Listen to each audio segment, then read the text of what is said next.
ಇನ್ನು ಕಾಂಗ್ರೆಸ್ ತನ್ನ ಬದ್ಧ ವೈರಿ ಅಂತ ಹೇಳಿ RSS ನ ಕನ್ಸಿಡರ್ ಮಾಡುತ್ತೆ. ಅದರಲ್ಲೂ ರಾಹುಲ್ ಗಾಂಧಿ ಸೇರಿದ ಹಾಗೆ ಕಾಂಗ್ರೆಸ್ನ ಅಧಿರತರೆಲ್ಲರೂ ಕೂಡ ಹೋದಲ್ಲಿ ಬಂದಲ್ಲಿ RSS ನ ಸಿದ್ಧಾಂತ ಇದನ್ನ ಆಗಾಗ ಟೀಕೆ ಮಾಡ್ತಾ ಇರೋದನ್ನ ನೋಡ್ತಾ ಇರ್ತೀವಿ. ರಾಜ್ಯದ ನಾಯಕರುಗಳು ಕೂಡ ಹೌದು. ಆದ್ರೆ DK ಶಿವಕುಮಾರ್ ಅವರು ಮೊನ್ನೆ ಸದನದಲ್ಲೇ RSS ವಿಚಾರವಾಗಿ ಆಡಿರುವಂತ ಮಾತು, ಹಾಡಿರುವಂತ ಗೀತೆ ಇದು ಸಹಜವಾಗಿ ಈಗ ಕಾಂಗ್ರೆಸ್ನಲ್ಲೇ ಟೀಕೆಗೆ ಗುರಿ ಆಗ್ತಾ ಇದೆ. ಕೆಲವರು ಪ್ರಶ್ನೆ ಮಾಡೋಕೆ ಶುರು ಮಾಡ್ತಾ ಇದ್ದಾರೆ.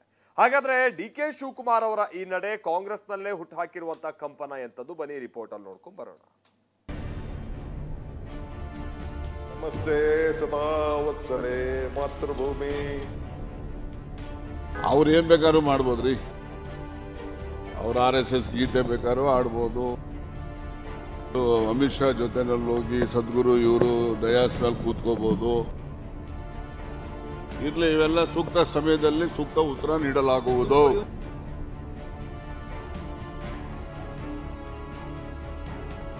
RSS ಹಾಗೂ ಕಾಂಗ್ರೆಸ್ ಸೈದ್ಧಾಂತಿಕ ಬದ್ಧ ವೈರಿಗಳು. ರಾಹುಲ್ ಗಾಂಧಿ, ಮಲ್ಲಿಕಾರ್ಜುನ ಖರ್ಗೆಯಿಂದ ಹಿಡಿದು ಅನೇಕ ನಾಯಕರು ಅವಕಾಶ ಸಿಕ್ಕಾಗಲೆಲ್ಲ ಸಂಘ ಪರಿವಾರದ ವಿರುದ್ಧ ಬೆಂಕಿ ಉಗುಳುತ್ತಲೇ ಇರ್ತಾರೆ. ಆದರೆ ರಾಜ್ಯದ ಮಟ್ಟಿಗೆ ಸದ್ಯ ಹೊಸದೊಂದು ಚರ್ಚೆ ಶುರುವಾಗಿದೆ. ವಿಧಾನಸಭೆಯೊಳಗೆ DCM DK ಶಿವಕುಮಾರ್ ಹಾಡಿರೋ RSSನ ಪ್ರಾರ್ಥನೆ ಗೀತೆ ಕೈ ಮನೆಯೊಳಗೆ ಸೈದ್ಧಾಂತಿಕ ಭಿನ್ನಾಭಿಪ್ರಾಯಗಳು ಎದ್ದಿವೆ. ನಮಸ್ತೆ ಸದಾ ವತ್ಸಲೆ ಮಾತೃಭೂಮಿ. ಅಧ್ಯಕ್ಷ ಹಿಂದೂ ಭೂಮಿ ಸುಗಮ್ ವರ್ಧಿತೋಹಂ ಮಂಗಲೆ. ಚರ್ಚೆ ಬೇಡ ಅದನ್ನ. ಹೀಗೆ DCM DK ನಮಸ್ತೆ ಸದಾ ವತ್ಸಲೆ ಅಂತಿದ್ರೆ ಈ ಹಾಡಿಗೆ ಮಾಜಿ ಸಚಿವ KN ರಾಜಣ್ಣ ಸಿಡಿಮಿಡಿಕೊಂಡಿದ್ದಾರೆ. ಅವ್ರು ಏನ್ ಬೇಕಾದ್ರೂ ಮಾಡಬಹುದು ಎಂದಿದ್ದಾರೆ. ಈ ಮೂಲಕ ರಾಜಣ್ಣರ ಅಸಮಾಧಾನದ ಬೆಂಕಿಯಿಂದ ಹೊಗೆ ಎದ್ದಿದೆ. ಇಷ್ಟಕ್ಕೆ ಸುಮ್ಮನಾಗದ ರಾಜಣ್ಣ DKಯ ಅನೇಕ ಕಾರ್ಯಕ್ರಮಗಳನ್ನ ನೆನಪಿಸಿದ್ದಾರೆ. ಅವ್ರು ಏನ್ ಬೇಕಾದ್ರೂ ಮಾಡ್ಬೋದ್ರಿ. ಅವ್ರ RSS ಗೀತೆ ಬೇಕಾದ್ರೂ ಆಡ್ಬೋದು. ಅಮಿತ್ ಶಾ ಜೊತೆನಲ್ಲಿ ಹೋಗಿ ಸದ್ಗುರು ಇವರು ಡಯಾಸ್ ಮೇಲೆ ಕೂತ್ಕೋಬಹುದು. ಅಂಬಾನಿ ಮನೆ ಮದುವೆನ ನಮ್ಮ ರಾಹುಲ್ ಗಾಂಧಿ ಅವರು ಸ್ವೀಕಾರ ಮಾಡ್ಲಿಕ್ಕೆ ಹಿಂದೂ ಮುಂದೆ ನೋಡಿ ಅವ್ರು ಸ್ವೀಕಾರ ಮಾಡೋದಿಲ್ಲ. ಅಂತ ಮದುವೆಗೆ ಕುಟುಂಬ ಸಮೇತ ಹೋಗ್ತಾರೆ. ಇವೆಲ್ಲ ಇರೋಂಥವು. ಇದ್ರ ಬಗ್ಗೆ ಜನ ತೀರ್ಮಾನ ಮಾಡ್ತಾರೆ. ಹೌದು, ನಾವು ಯಾರು ಮೀಟಿಂಗ್ ಕರೆಯಂಗಿಲ್ಲ. MLAಗಳದ್ದು ಮಂತ್ರಿಗಳದ್ದು ನಾವು ಮೀಟಿಂಗ್ ಕರೆಯಂಗಿಲ್ಲ. ಬೇರೆಯವರೆಲ್ಲ ಕರಿಬಹುದು, ಮಾತಾಡ್ಬೋದು, ಮಟ್ಬೋದು. ಇವೆಲ್ಲ ಇರ್ಲಿ, ಇವೆಲ್ಲ ಸೂಕ್ತ ಸಮಯದಲ್ಲಿ ಸೂಕ್ತ ಉತ್ತರ ನೀಡಲಾಗುವುದು. ರಾಜಣ್ಣ ಮಾತ್ರವಲ್ಲ, DK RSS ಪ್ರಾರ್ಥನೆ ಹಾಡಿದ ಬೆನ್ನಲ್ಲೇ ಸಚಿವ ಪ್ರಿಯಾಂಕ್ ಖರ್ಗೆ ಕೂಡ ಟ್ವೀಟ್ ಮಾಡಿದ್ದಾರೆ. RSSಗೆ ತಾಕಿದ ಗಾಳಿಯು ನಮಗೆ ಸೋಕಬಾರದು ಅಂತ ಬರೆದುಕೊಂಡಿದ್ದಾರೆ.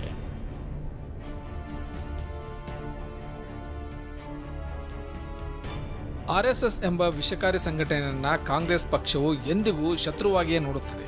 ಯಾಕೆಂದರೆ RSS ಸಂವಿಧಾನಕ್ಕೆ ಶತ್ರು, ಐಕ್ಯತೆಗೆ ಶತ್ರು, ರಾಷ್ಟ್ರ ಧ್ವಜಕ್ಕೆ ಶತ್ರು, ರಾಷ್ಟ್ರ ಗೀತೆಗೆ ಶತ್ರು, ಏಕತೆಗೆ, ಸಾರ್ವಭೌಮತೆಗೆ ಶತ್ರು. ಬಾಬಾ ಸಾಹೇಬರು, ಸರ್ದಾರ್ ಪಟೇಲರು ದಶಕಗಳ ಹಿಂದೆಯೇ RSS ಕುರಿತು ನಿಷ್ಠುರವಾಗಿ ಎಚ್ಚರಿಕೆಯ ಸಂದೇಶ ನೀಡಿ ಹೋಗಿದ್ದಾರೆ. ಸಂಘ ಪರಿವಾರದ ಅಪಾಯವನ್ನು ಅಂದೇ ಊಹಿಸಿದ ಸರ್ದಾರ್ ಪಟೇಲರು ನಿಷೇಧ ಹೇರಿದ್ದರು. ಹೀಗೆ ಕಾಂಗ್ರೆಸ್ ನಾಯಕರು RSS ವಿರುದ್ಧ ಖಂಡ ತುಂಡವಾಗಿ ಅಭಿಪ್ರಾಯ ಹೊರಹಾಕ್ತಿದ್ದಾರೆ. DK ಗೀತೆ ಬೆನ್ನಲ್ಲೇ ಪ್ರಿಯಾಂಕ್ ಟ್ವೀಟ್ ಮಾಡಿರೋದು ಚರ್ಚೆ ಹುಟ್ಟು ಹಾಕಿದೆ. ಮತ್ತೊಂದು ಕಡೆ ಕಾಂಗ್ರೆಸ್ ನಾಯಕರು DK ಹೇಳಿಕೆಯನ್ನ ಅನ್ಯತಾ ಭಾವಿಸಬಾರದು ಅಂತಿದ್ದಾರೆ. ಅದನ್ನ ಹೇಳಿದ ತಕ್ಷಣ ಅವ್ರು BJP ಹೋಗ್ತಾರ, ಆ ಕಡೆ ಇದೆ ಈ ಕಡೆ ಅಂತ ಡೌಟ್ ಮಾಡೋದು ಸರಿಯಾದ ಅಲ್ಲ. ಇಲ್ಲ, ಹಂಗೇನಿಲ್ಲ. ರಾಜಕೀಯದಲ್ಲಿ ದಿವಸ ಚೇಂಜ್ ಆಗ್ತಾರೆ. DCM ಅವರು ತಮ್ಗೆ ಗೊತ್ತಿದೆ, ಅವರು ಸಂಸ್ಕೃತ ಒಂದು ಪಂಡಿತರವರು. ಅವರೆಲ್ಲ ಸಂಸ್ಕೃತವನ್ನ ಯಾವ ರೀತಿ ಅರ್ಥಿಸ್ಕೊಂಡಿದೀವಿ ಗೊತ್ತಿದೆ. ಸಭಾಸದ ಅವತ್ತು ಭಗವದ್ಗೀತೆಯನ್ನು ಅವ್ರು ಕೋಟ್ ಮಾಡ್ತಾರೆ, ಮತ್ತೊಂದನ್ನ ಕೋಟ್ ಮಾಡ್ತಾರೆ. ಈಗ ಸ್ವಾಭಾವಿಕವಾಗಿ RSS ನಿಮ್ದೆಲ್ಲನೂ ಕೂಡ ನಮ್ಗೆ ಗೊತ್ತಿದೆ ಅಂತ ಮಾತನ್ನು ಹೇಳಿದ್ದಾರೆ. RSS ಬಗ್ಗೆ ಸಾಫ್ಟ್ ಕಾರ್ನರ್ ಯಾರಿಗೂ ಏನೂ ಇಲ್ಲ. ಕಾರಣ ಏನು ಅಂದರೆ ಅದು BJPಯ ಒಂದು ಸಂಸ್ಥೆ. ಸ್ವಾತಂತ್ರ್ಯ ಪೂರ್ವದಲ್ಲಿ RSSನವ್ರು ಯಾರು ಕೂಡ ಸ್ವಾತಂತ್ರ್ಯ ಚಳವಳಿಯಲ್ಲಿ ಭಾಗವಹಿಸಲಿಲ್ಲವಲ್ಲ, ಯಾರೂ ಭಾಗವಹಿಸಲಿಲ್ಲ. ಇದೇ RSS ಸಂಸ್ಥೆ 52 ವರ್ಷಗಳ ಕಾಲ ನಮ್ಮ ರಾಷ್ಟ್ರಧ್ವಜವನ್ನ ಅವರ ಕಚೇರಿ ಮೇಲೆ ಆರಿಸ್ತಾನೆ ಇರಲಿಲ್ಲ. ವಿಪಕ್ಷ BJP DK ನಡೆಯನ್ನ ಸ್ವಾಗತಿಸಿದೆ. ಈ ಬಗ್ಗೆ ಮಾತನಾಡಿರೋ ಶಾಸಕ ಅಶ್ವಥ್ ನಾರಾಯಣ್ ಅವರ ಪಕ್ಷಕ್ಕೆ ತಿಳಿಸಿದಂತಾಗುತ್ತೆ ಎಂದಿದ್ದಾರೆ. ತಪ್ಪೇನಿಲ್ಲ ಹೇಳೋದ್ರಲ್ಲಿ. ತಮ್ಮ ಬಾಲ್ಯದಲ್ಲಿ ಅವರು RSS ನಲ್ಲಿ ಇದ್ದೆ ಅನ್ನೋಂಥದ್ದಿದೆ. RSS ಬಗ್ಗೆ ಬಾಯಿಗೆ ಬಂದಂಗೆ ಮಾತಾಡೋರು ಇದ್ದಾರೆ. ಈ ರೀತಿ DK ಶಿವಕುಮಾರ್ ಅಂತವರು ಒಳ್ಳೇದು ಮಾತಾಡೋರು ಇದ್ದಾರೆ. ನಮ್ಮ DK ಶಿವಕುಮಾರ್ ಅವರು ಬಹಳ ಆತ್ಮೀಯ ಸ್ನೇಹಿತರು, ಕಲಾಕಾರರು, ಕಲಾವಿದರು. ಅವರು ನಮಸ್ತೆ ಸದಾ ವತ್ಸಲೆ ಮಾತೃಭೂಮಿ ಅಂತ ಹೇಳಿವೆ. ಹಿಂದೂಗಳು ಈಗಲಾದ್ರೂ ಜ್ಞಾನೋದಯ ಆಗಿದ್ದೀವಿ. ಸರ್ಕಾರಕ್ಕೆ ಬರೀ ಅಲ್ಪಸಂಖ್ಯಾತರ ಓಲೈಸಿ ಹಿಂದೂಗಳು ದೂರ ಆಗ್ತಾರೆ ಅಂತ ಹೇಳಿ ಅದಕ್ಕೆ ನಮಸ್ತೆ ಸದಾ ವತ್ಸಲೆ ಅಂತೇಳಿ ಡಿಕೆಶಿ ಸಂಘಗೀತೆ ಹಾಡಿದ್ದನ್ನ ಬಿಜೆಪಿಯವರೇನೋ ಸ್ವಾಗತ ಮಾಡ್ತಿದ್ದಾರೆ. ಆದರೆ ಹಗಲು ರಾತ್ರಿ ಸಂಘದ ಸಿದ್ಧಾಂತಗಳನ್ನ ಕಿತ್ತಿ ಎಸೆಯಬೇಕು ಎಂದು ಬಯಸುವ ಕಾಂಗ್ರೆಸ್ ನಾಯಕರಿಗೆ ಡಿಕೆ ಪ್ರಾರ್ಥನೆಯ ವೈಖರಿ ಬಿಸಿ ತುಪ್ಪದಂತಾಗಿರೋದು ನಿಜ. ಪ್ರಸನ್ನ ಗಾಂವ್ಕರ್, ಟಿವಿ9 ಬೆಂಗಳೂರು.